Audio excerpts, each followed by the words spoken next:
நேயர்கள் அனைவருக்கும் என்னுடைய அன்பான வணக்கங்கள். தமிழ் சினிமாவில் எத்தனையோ சூப்பர் ஸ்டார்களை, மாஸ் ஹீரோக்களை நாம் பார்த்துருப்போம். ஆனால் ஒட்டுமொத்த திரையுலகமே தன் சொந்த குடும்பமாக நினச்சி எல்லாராலும் அன்போட கேப்டன்னு அழைக்கப்பட்ட ஒரே மனிதர் புரட்சி கலைஞர் விஜயகாந்த் அவர்கள் மட்டும்தான்.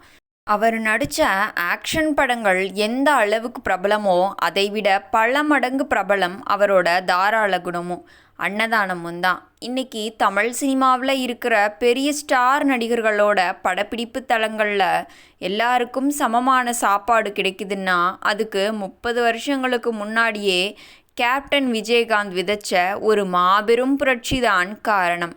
தயாரிப்பாளர்களே மிரண்டு போன அந்த சுவாரஸ்யமான உண்மை சம்பவத்தை தான் நாம் இன்னைக்கு பார்க்க போகிறோம்.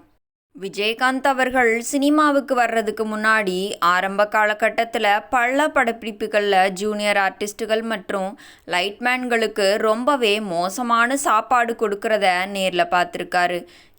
ஹீரோயினுக்கு ஒரு தட்டில் பிரியாணியும் பின்னாடி வேலை செய்கிற தொழிலாளர்களுக்கு பழைய சோறும் போடுற இந்த அவல நிலையை அவரால் ஏற்றுக்கவே முடியலை.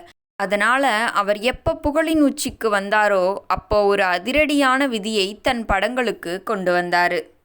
அவரோட படப்பிடிப்பு தளத்தில் காலையில் டிஃபனில் இருந்து மதியம் சாப்பாடு வரைக்கும் கேப்டன் விஜயகாந்த் என்ன சாப்பிட்றாரோ அதே சாப்பாடு தான் அங்கே இருக்கிற கடைசி லைட்மேன், துப்புரவு தொழிலாளி வரைக்கும் எல்லாருக்கும் வழங்கப்படணும்.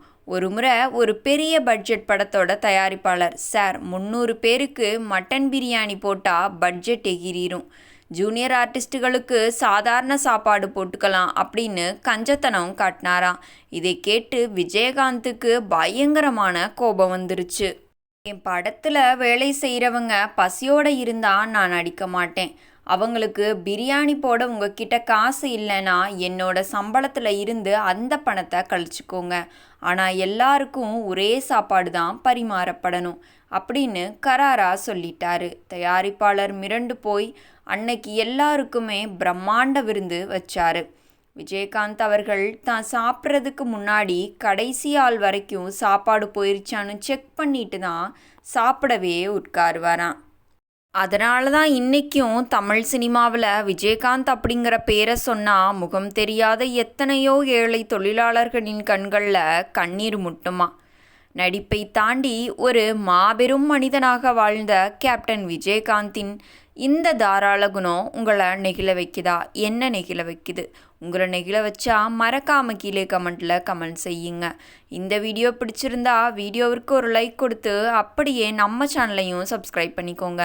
மீண்டும் நாளைக்கு வேறு ஒரு சினிமா தகவல்களோடு உங்களை சந்திக்கிறேன். நன்றி, வணக்கம்.